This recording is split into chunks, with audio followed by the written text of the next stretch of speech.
नमस्कार बंधुओं, आज एक नया वीडियो लेकर मैं आपके समक्ष उपस्थित हूं। आज का विषय है इंग्लैंड की रक्तहीन क्रांति 1688 ईस्वी। इसके परिणामों के बारे में हम बात करेंगे। इससे पहले दो वीडियो आप तक हमारे पहुंच चुके हैं, जिसमें पहले वीडियो में आपको बताया गया था कि इंग्लैंड में ये गौरवशाली क्रांति क्यों हुई थी, आखिर वे कौन सी परिस्थितियां थी, आखिर वे कौन से कारण थे जिसके कारण ये क्रांति हुई। दूसरे वीडियो में आपको बताया था कि इस क्रांति की प्रमुख घटनाएं क्या हुई थी। और आज का बहुत ही विचारणीय विषय यह है कि रक्तहीन क्रांति 1688 ईस्वी के बाद आखिर इंग्लैंड में क्या हुआ, क्या परिवर्तन आए, क्या परिणाम निकले। तो आइए वीडियो शुरू करते हैं। लेकिन एक निवेदन, यदि आपने अभी तक हमारा चैनल सब्सक्राइब नहीं किया है तो सब्सक्राइब जरूर कर लीजिए, क्योंकि बहुत ही महत्वपूर्ण विषयों पर आपके लिए वीडियो हम लाने वाले हैं। तो आइए वीडियो शुरू करते हैं। तो इंग्लैंड की शानदार क्रांति 1688 ईस्वी के बाद जो परिणाम या प्रभाव सामने आए, उसमें उन परिणामों और प्रभावों को व्यवस्थित तरीके से हमने कुछ अलग अलग भागों में बांटा है। जैसे संवैधानिक परिणाम क्या हुए थे, धार्मिक परिणाम क्या हुए थे, राजनीतिक परिणाम क्या हुए थे, अंतरराष्ट्रीय परिणाम क्या हुए थे। इस तरीके से हमने अलग अलग उनको बांटा है। तो सबसे पहले विचार करते हैं संवैधानिक परिणाम तथा महत्व क्या हुआ था। इसमें सबसे पहला जो परिणाम निकला वो था will of rights. Will of rights 22 जनवरी 1689 ईस्वी को संसद की बैठक बुलाई गई थी, संसद का अधिवेशन बुलाया गया था और इस बात पर चर्चा होनी थी कि आखिर क्रांति के बाद व्यवस्था को कैसे बनाया जाए। और उसमें जो सबसे पहला कदम उठाया गया था वो था बिल ऑफ राइट्स पारित करना, यानी अधिकार पत्र जारी करना। और इस अधिकार पत्र के द्वारा राजा के अधिकारों को सीमित किया गया था और संसद के अधिकारों को बढ़ाया गया था। क्या प्रावधान थे इस बिल ऑफ राइट्स के, आइए जरा देखते हैं। सबसे पहली चीज, राजा को संसद की स्वीकृति के बिना कर लगाने का अधिकार नहीं। इससे पहले राजा मनमाने कर लगाया करता था। दूसरी बात, किसी कानून को स्थगित करने, किसी व्यक्ति को किसी कानूनी अपराध से बरी करने तथा हाई कमिश्नर कोर्ट जैसा विशेष प्रकार का कोर्ट स्थापित करने का राजा को कोई अधिकार नहीं होगा। जैसे पहले उसने कोर्ट ऑफ एसेसाइज स्थापित किए थे, जिन्होंने बहुत ही अत्याचार किया था। तीसरी बात, संसद में भाषण देने तथा बहस करने की स्वतंत्रता होगी और इसके कारण न्यायालय में किसी प्रकार का मुकदमा नहीं चलाया जा सकता है। कानून बनाने एवं लोगों की शिकायत दूर करने हेतु संसद की बैठक बुलाई जाती रहेगी, जो कि राजा पहले स्थगित कर देता था। अगली बात, जब किसी व्यक्ति के विरुद्ध अपराध सिद्ध न हो जाए तब तक उस पर कोई जुर्माना या उसके माल जब्त करने की धमकी उसे अवैध मानी जाएगी, उसे किसी तरीके की धमकी नहीं दी जाएगी। अगली बात, पार्लियामेंट का स्वतंत्र निर्वाचन होना चाहिए तथा उसका नियमित अधिवेशन होना चाहिए। यानी पार्लियामेंट को एक जनप्रतिनिधि संस्था के रूप में होना चाहिए और निरंतर उसके अधिवेशन हो, बैठक में हो, विचार हो।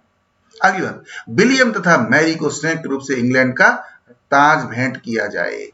इस अधिकार पत्र में ये बाकायदा व्यवस्था कर दी गई थी कि आने वाले समय में विलियम और मैरी को संयुक्त रूप से इंग्लैंड का सिंहासन सौंपा जाएगा।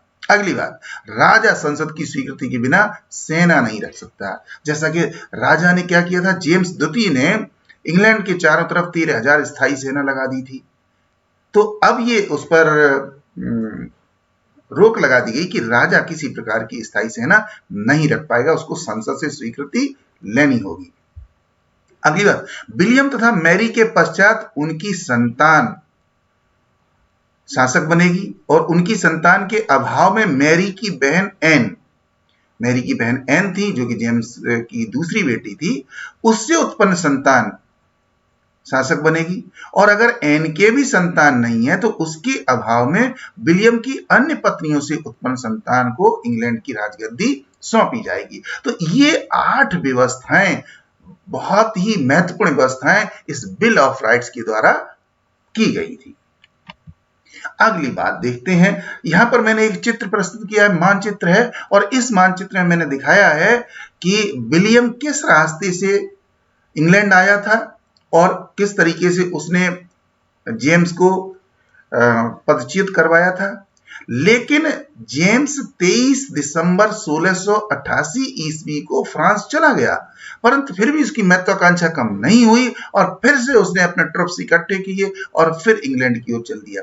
लेकिन इंग्लैंड में प्रवेश नहीं कर पाया और वो इंग्लैंड की दक्षिण की ओर से, आप देखेंगे कि हमने यहाँ रेड कलर के बीच में लिखा हुआ मार्च 1689, तो ये जो रास्ता दिखाया है ये रास्ता जेम्स सेकंड लिखा हुआ है, और आगे ऊपर देखेंगे ये आयरलैंड में प्रवेश करता है, आयरलैंड में चला गया और वहां पर आयरिश आर्मी के साथ इसका संघर्ष हुआ, लेकिन पराजित हुआ और पराजित होकर फिर वापस फ्रांस चला गया और 1701 ईस्वी तक वहीं पर उसने निर्वासित जीवन व्यतीत किया और 1701 ईस्वी में उसकी फ्रांस में ही मृत्यु हो गई थी। अब हम देखेंगे कि अभी हमने आपको संवैधानिक परिणामों के बारे में बताया, अब देखिए राजनीतिक महत्व या परिणाम क्या थे। तो सबसे पहली चीज देखी जाए कि क्रांति जन संघर्ष के रूप में, यानी राजनीतिक दृष्टि से इस क्रांति को जन संघर्ष के रूप में माना गया, यानी कि किसी भी वर्ग विशेष की ये क्रांति नहीं थी, लेकिन ये जन संघर्ष था। यद्यपि इस क्रांति के अंदर महत्वपूर्ण भूमिका राजनीतिक दलों की थी, महत्वपूर्ण भूमिका धार्मिक लोगों की थी, लेकिन बाद में राजा को हटाने के लिए जनता भी शामिल हो गई थी, इसलिए इसको जनता का संघर्ष माना गया। क्रांति के परिणाम के रूप में जनता की विजय स्वीकारी गई कि ये इंग्लैंड की जनता की विजय है। जनता के लिए सभी प्रकार की व्यवस्था का परिवर्तन किया गया और प्रजातांत्रिक व्यवस्था के विकास में इंग्लैंड में ये पहला कदम था। हम आपको बताना चाहेंगे कि इंग्लैंड का संविधान विकासशील संविधान माना जाता है। जैसे जैसे परिस्थितियों के अनुसार आवश्यकता होती है, वैसे वैसे कानूनी व्यवस्था उसमें जुड़ती जाती है। और अगली और महत्वपूर्ण बात वो ये कि जन कल्याण को सर्वोपरि वरीयता दिए जाने की व्यवस्था की गई। अभी तक तो क्या था कि राजा के कल्याण की बात, राज परिवार के कल्याण की बात सर्वोपरि होती थी, लेकिन अब इंग्लैंड में जनता को सर्वोपरि माना जाएगा, उसके कल्याण की व्यवस्था की जाएगी। अगली बात, जनता के अधिकारों की सुरक्षा। अब तक जनता को कोई अधिकार प्राप्त नहीं थे। क्रांति से पहले तक राजा जो कह देता था, जो अपनी दया करुणा के आधार पर अधिकार दे देता, केवल वही अधिकार प्राप्त थे, लेकिन अब जनता को सारे अधिकार दिए गए। उन अधिकारों में क्या महत्वपूर्ण बातें थी? पहली बात थी, कोई भी व्यक्ति राजा को प्रार्थना पत्र दे सकता है, यानी किसी भी व्यक्ति को कोई भी परेशानी है तो वो राजा को प्रार्थना पत्र दे सकता है और उसको पढ़ना, उसको समझना, उस पर कार्यवाही करना राजा का दायित्व होगा। अगली बात, अव्यक्ति के अधिकार में राजा हस्तक्षेप नहीं करेगा। जो राइट ऑफ एक्सप्रेशन है, जो विचारों की आजादी है, उसमें राजा हस्तक्षेप नहीं करेगा। जबकि इससे पहले ये था कि आप राजा और राज परिवार के खिलाफ नहीं बोल सकते, आप कैथोलिकों के खिलाफ नहीं बोल सकते। इस तरीके के जो प्रतिबंध लगे हुए थे वो प्रतिबंध हटा दिए गए। अगली बात, जनता को आत्मरक्षा हेतु शस्त्र रखने का अधिकार दिया गया। जनता को अपनी रक्षा के लिए शस्त्र रखने का अधिकार, यानी वो लाइसेंस प्राप्त कर सकते हैं और शस्त्र रख सकते हैं। अगली बात, इंग्लैंड के आम नागरिकों को शासन के खिलाफ शिकायत करने का अधिकार प्राप्त हुआ। यदि शासन इंग्लैंड की जनता के हित में काम नहीं कर रहा है और जनता उसकी शिकायत करना चाहती है तो उसे ये अधिकार प्राप्त हुआ कि वो शिकायत कर सकती है। तो इस तरीके से the rights of the people secured with the system, with the legal provisions. अब तीसरी बात देखेंगे, राजनीतिक दृष्टि क्या थी? विशिष्ट कानूनों का निर्माण। अब विशिष्ट कानूनों के अंतर्गत 2-3 एक्ट पारित किए गए थे। इसमें पहला था religious toleration act. Religious toleration act में क्या दिया गया कि जो भी धार्मिक विचारधाराओं के लोग हैं वे अपनी विचारधारा को अपना सकते हैं, उनको धार्मिक स्वतंत्रता होगी और उसमें कोई भी दखलंदाजी नहीं करेगा। यद्यपि यहां पर कैथोलिकों के अधिकारों को थोड़ा सीमित किया गया था, क्योंकि वो ज्यादा अधिकारों का उपयोग कर रहे थे और उसके कारण से दूसरे धर्मावलंबियों को नुकसान हो रहा था। इसलिए कैथोलिकों पर सीमित उनके अधिकारों को सीमित किया गया। दूसरा था लाइसेंसिंग एक्ट। लाइसेंसिंग एक्ट के द्वारा जनता को स्वतंत्रता का अधिकार दिया गया। उसमें यह था कि उनको एक तरीके का लाइसेंस प्राप्त है कि वो स्वतंत्रता का अनुभव कर सकते हैं, उसमें कोई भी बाधा उत्पन्न नहीं की जाएगी। यदि कोई भी ऐसा करता है, चाहे वो व्यक्ति हो, संस्था हो, समूह हो, तो उसके खिलाफ कानूनी कार्यवाही की जाएगी। और अगली बात, ट्रिएनियल एक्ट। ट्रिएनियल एक्ट का मतलब क्या था? इसका मतलब था कि संसद का कार्यकाल 3 वर्ष निर्धारित किया गया। और यहां पर 2-3 चीजों को स्पष्ट किया गया। पहली चीज कि संसद अनियंत्रित ना हो जाए, इसलिए 3 साल उसका कार्यकाल होगा, और राजा अनियंत्रित ना हो जाए, मनमानी ना करने लगे, इसलिए 3 साल बाद उसे चुनाव कराना ही होगा, संसद का निर्माण करना ही होगा। ऐसा न हो कि राजा फिर से मनमानी करने लगे और संसद का चुनाव ही नहीं करवाए। तो इसलिए कार्यकाल निर्धारित कर दिया गया कि 3 वर्ष का कार्यकाल है, न संसद मनमानी कर पाए और न ही राजा मनमानी कर पाए। अगली बात, अगला जो एक्ट था वो था एक्ट ऑफ सेटलमेंट। इस एक्ट ऑफ सेटलमेंट में उत्तराधिकारी की नियुक्ति की व्यवस्था की गई। जैसा कि पीछे मैंने बताया था आपको कि मैरी और विलियम को संयुक्त रूप से सिंहासन सौंपा गया और यह स्पष्ट कर दिया गया कि विलियम मैरी से उत्पन्न संतान होगी वो अगला राजा बनेगी। यदि उनके संतान नहीं है तो एन से उत्पन्न संतान राजा बनेगी। उसके भी अगर नहीं है तो फिर विलियम की किसी भी पत्नी से उत्पन्न संतान जो होगी वो इंग्लैंड की शासक बनेगी। तो कहने का मतलब है ये पूरी तरीके से स्पष्ट कर दिया गया था ताकि भविष्य में आने वाले समय में किसी तरीके का झगड़ा ना हो, संघर्ष ना हो। अगली बात देखेंगे राजनीतिक महत्व या परिणाम के रूप में। ये मैंने आपको बताया कि जन संघर्ष के रूप में इसको लिया गया था, जनता की विजय मानी गई थी, जनता के लिए व्यवस्था की गई थी। अगली बात, इंग्लैंड की शक्ति एवं प्रतिष्ठा में वृद्धि। यूरोपीय राजनीति में इंग्लैंड का कद बढ़ गया। इस क्रांति के बाद क्या हुआ कि विलियम और मैरी, जो कि हॉलैंड का, विलियम ऑफ ऑरेंज हॉलैंड का रहने वाला था और उसकी पत्नी मैरी थी, तो क्या हो गया कि हॉलैंड और इंग्लैंड की शक्ति मिल गई, तो एक संयुक्त शक्ति बन गई और उस संयुक्त शक्ति के बन जाने से इंग्लैंड की प्रतिष्ठा भी बढ़ गई। अगली बात, फ्रांस विरोधी राजनीति के कारण इंग्लैंड यूरोप का महत्वपूर्ण देश बन गया। अब फ्रांस में क्या था? लुई चतुर्दश का शासन था। लुई चतुर्दश अपनी महत्वाकांक्षाओं को पूरा करने के लिए अपने आसपास के छोटे देशों को परेशान कर रहा था, क्योंकि उसका उद्देश्य था कि फ्रांस जो है वो यूरोप की सुप्रीम पावर होना चाहिए। लेकिन उसी समय फ्रांस को झटका ये लगा कि इंग्लैंड और हॉलैंड की शक्ति मिल गई, इसलिए इंग्लैंड महत्वपूर्ण बन गया। अगली बात, विलियम ने इंग्लैंड के लिए यूरोप में अनेक युद्ध लड़े और विजय प्राप्त की। इसके बाद विलियम ने क्या किया कि इंग्लैंड के खिलाफ जहां पर भी राजनीतिक विचारधारा थी और संघर्ष की स्थिति थी, वहां पर उसने युद्ध लड़े और विजय प्राप्त की। इससे क्या हुआ? पूरे यूरोप के अंदर इंग्लैंड की छवि सुधर गई, इंग्लैंड की शक्ति में वृद्धि हो गई। अगली बात, फ्रांस की शक्ति अवरुद्ध होना। फ्रांस की जो शक्ति थी वो अवरुद्ध हो गई। जैसा कि मैंने बताया आपको कि लुई चतुर्दश बहुत ही महत्वाकांक्षी था और लगातार विस्तारवादी नीति अपनाए हुए था। लेकिन जब इंग्लैंड की शक्ति बढ़ गई तो फ्रांस की शक्ति धीरे धीरे कम होने लगी। विलियम द्वारा फ्रांस के विरुद्ध युद्ध की घोषणा कर दी गई।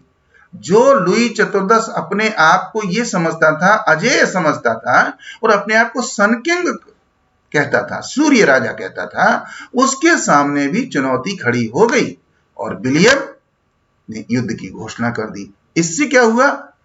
फ्रांस की शक्ति कम हो गई और इंग्लैंड द्वारा यूरोपीय राजनीति में सीधा हस्तक्षेप शुरू हो गया।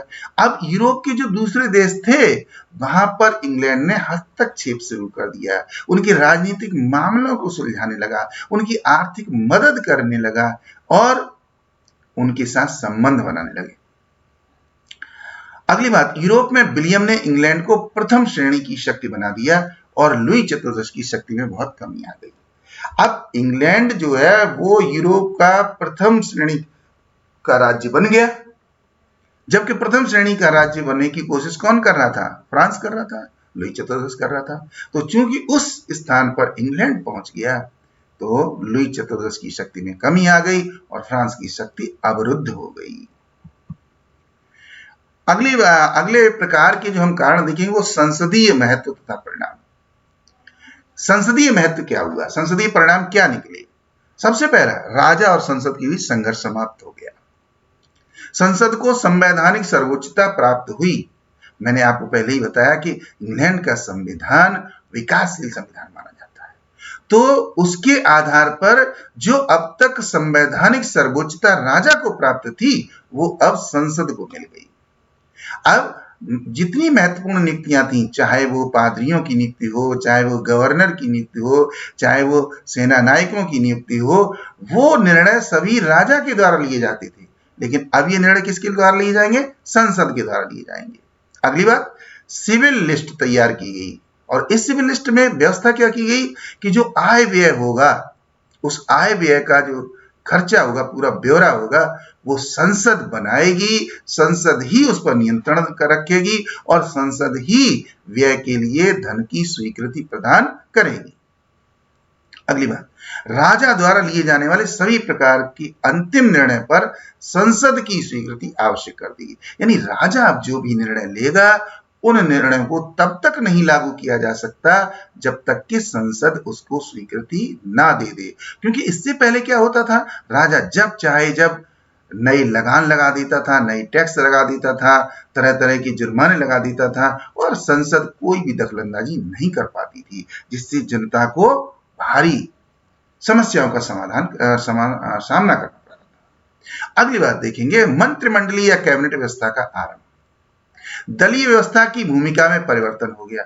अब जो दलीय व्यवस्था थी वो उसमें की भूमिका में क्या परिवर्तन हुआ कि अब दोनों ही दल जो एक दूसरे के विरोधी थे, जब पहली सरकार बनी तो उसमें दोनों दलों से मंत्री बनाए गए, क्योंकि उस समय उद्देश्य यह था कि इंग्लैंड में व्यवस्था परिवर्तन करके उसको बेहतर बनाया जाए। इसलिए दलीय राजनीति को छोड़ करके संयुक्त राजनीति को अपनाया जाए, इसलिए ऐसा किया गया। परंतु यह लंबे समय तक नहीं चल पाया और 1695 ईस्वी में व्हिग पार्टी ही वो पार्टी बनी जिससे मंत्रिमंडल या कैबिनेट बनाई गई। तो इस तरीके से मंत्रिमंडलीय व्यवस्था शुरू हुई और ये राजा की सहायता के लिए बनाई गई कि राजा जो भी अपने कार्य करवाएगा वो मंत्रिमंडल की मदद से करवाएगा, ताकि राजा मनमानी न कर सके और उसको भी वैधानिक सहायता या परामर्श मिल सके। अगली बात देखिए, जनहितकारी व्यवस्था। अब जनहितकारी व्यवस्था की क्या की गई संसदीय व्यवस्था में कि संसद की बैठक प्रतिवर्ष बुलाने की व्यवस्था की गई। इससे पहले क्या होता था, राजा स्थगित कर देता था बैठकों को, तो लेकिन अब व्यवस्था ये कर दी गई कि प्रतिवर्ष बुलानी है, जिससे कि समस्याओं पर विचार विमर्श हो सके। जनता की शिकायतों पर विचार विमर्श कर निर्णय लिए जाने लगे। अब तक क्या होता था, पहले तो जनता शिकायत कर ही नहीं पाती थी और अगर करती भी थी तो उस पर कोई भी विचार विमर्श नहीं होता था। अब ये आवश्यक कर दिया गया कि संसद उस पर विचार करेगी और आवश्यक निर्णय लेगी। जनता को राजनीतिक प्रतिभागिता एवं स्वतंत्रता प्राप्त हुई। अब political participation of the people, जनता की राजनीतिक प्रतिभागिता शुरू हुई। वो संसद जो थी उसमें दो सदन थे, House of Lords and House of Commons. House of Lords में तो सामंत और पादरी इत्यादि होते थे, लेकिन हाउस ऑफ कॉमन्स जो था उसमें जनता के प्रतिनिधि होते थे। तो जनता को मताधिकार प्राप्त हुआ, जनता के द्वारा चुने गए प्रतिनिधि उसमें भाग लेने लगे, जनता राजनीति में प्रतिभागिता करने लगी। अगली बात, संसद जनता के प्रति उत्तरदायी संस्था बन गई। संसद जो थी, जो कि अब तक राजा के प्रति उत्तरदायी हुआ करती थी, अब उसे जनता के प्रति उत्तरदायी बनाया गया। अगला देखें, राष्ट्रीय ऋण कोष की स्थापना। अब एक ऋण कोष की स्थापना की राष्ट्रीय स्तर पर, जिससे कि यदि राष्ट्र के ऊपर, राज्य के ऊपर कोई भी संकट आता है तो उससे पैसा लगाया जा सके। क्रांति से पहले राजा बलपूर्वक धन की वसूली करता था कि भाई पैसे की जरूरत है, पैसा दीजिए। लेकिन विलियम ने जब वो गद्दी पर बैठ गया तो उसके बाद उसने राष्ट्रीय ऋण कोष बनाया और उसमें जनता से पैसा मांग करके उसमें रखा गया कि वो राष्ट्रीय हित में लगाया जाएगा। सरकारी व्यय के लिए धन की आवश्यकता होने पर जनता से ऋण के रूप में मांगा जाएगा, यानी राजा कर्ज लेगा, सरकार कर्ज लेगी और उसमें यह भी व्यवस्था की गई कि जनता से जो धन लिया जाएगा उसके ऊपर ब्याज भी दिया जाएगा। और यहां पर उदाहरण के रूप में अगर हम समझना चाहें तो जब फ्रांस के साथ युद्ध हुआ तो विलियम ने जनता से ऋण लिया था और राष्ट्रीय कोष में जमा करवाया था। अगली बात देखें, धार्मिक परिणाम। अब धार्मिक परिणाम में क्या हुआ? सबसे पहली बात, प्रोटेस्टेंट धर्म की विजय हुई। जो प्रोटेस्टेंट लोग थे वो लंबे समय से शोषण का शिकार थे। अब क्रांति के हो जाने से उनको अधिकार प्राप्त हो गए, उनकी विजय हो गई। धार्मिक मामलों में राजा के स्थान पर संसद की सर्वोच्चता स्थापित की गई। इससे पहले क्या होता था कि राजा जिस धर्म का होता था उसी का वर्चस्व स्थापित हो जाता था। अगर वो कैथोलिक है तो कैथोलिकों की बातें सुनी जाती थी, प्रोटेस्टेंट है तो प्रोटेस्टेंटों की बातें सुनी जाती थी। अब चूंकि राजा कैथोलिक था जेम्स द्वितीय, जब वो गद्दी से हटा तो प्रोटेस्टेंट धर्म के लोगों की बातों को सुना जाने लगा और व्यवस्था ये की गई कि राजा अब धार्मिक मामलों में हस्तक्षेप नहीं करेगा। भविष्य में राजा केवल प्रोटेस्टेंट विचारधारा का अनुयायी होगा और यह भी व्यवस्था कर दी गई कि भविष्य में जो राजा बनेगा वो प्रोटेस्टेंट विचारधारा का होना चाहिए। और अगली बात की गई कि जो प्रोटेस्टेंट विचारधारा का व्यक्ति राजा बनेगा वो किसी भी कैथोलिक धर्म की स्त्री से विवाह नहीं कर सकेगा, क्योंकि उनको डर क्या था? इंग्लैंड की जनता को डर क्या था? डर था कि यदि उसने कैथोलिक स्त्री से विवाह कर लिया तो हो सकता है कि वो कैथोलिक विचारधारा में बह जाए अथवा उससे उत्पन्न होने वाली संतान अगले समय में राजा बनेगी तो फिर से परेशानियां पैदा होंगी, इसलिए ये व्यवस्था की गई। अगली बात, धार्मिक सद्भाव तथा सहिष्णुता। धार्मिक परिणामों के रूप में सद्भाव और सहिष्णुता हुई। कैथोलिकों को छोड़कर अन्य सभी धर्मों को धार्मिक स्वतंत्रता मिल गई। अब आप कहेंगे साहब कैथोलिकों को स्वतंत्रता क्यों नहीं मिली? क्योंकि कैथोलिक को पहले से ही असीमित स्वतंत्रताओं का उपयोग कर रहे थे, इसलिए उनको मर्यादित करने के लिए, उनको सीमित करने के लिए ऐसा किया गया था। अगली बात, राज्य और चर्च में सामंजस्य स्थापित हुआ। अब तक आप देखेंगे कि राज्य और चर्च में झगड़ा चलता रहता था। चर्च अपनी मनमानी चाहता था, राज्य अपनी मनमानी चाहता था, लेकिन अब सामंजस्य स्थापित हो गया क्योंकि प्रोटेस्टेंट विचारधारा की विजय के कारण वो सरकार का सहयोग करने लगी और सरकार उनका सहयोग करने लगी। अगली बात, जनता में धार्मिक सद्भाव और समरसता उत्पन्न हुई। अब चूंकि धार्मिक जो उन्माद था वो उन्माद खत्म हो गया, तो अब क्या था? अब भाई शांत हो जाइए, विकास के काम करिए, अपना हित करिए, राष्ट्र का हित करिए। तो सोच बदलने लगी, सोच क्या है? कम्युनल हार्मोनी पैदा हो गई। अगली बात, लोगों में नवीन उत्साह और ऊर्जा उत्पन्न हो गया। अब इससे क्या हुआ? नवीन ऊर्जा आ गई लोगों के अंदर, फिर से नया काम करने की, जैसे किसी देश को आजादी मिल गई हो, किसी देश की जनता को अधिकार मिल गए हैं, तो इसके कारण से नया उत्साह और ऊर्जा उत्पन्न हुआ। अब अगर हम आर्थिक परिणामों की दृष्टि से देखें तो आर्थिक परिणाम क्या हुए? राष्ट्रीय नियोजन नीति बनाई गई। अब तक कोई नियोजन नीति नहीं थी।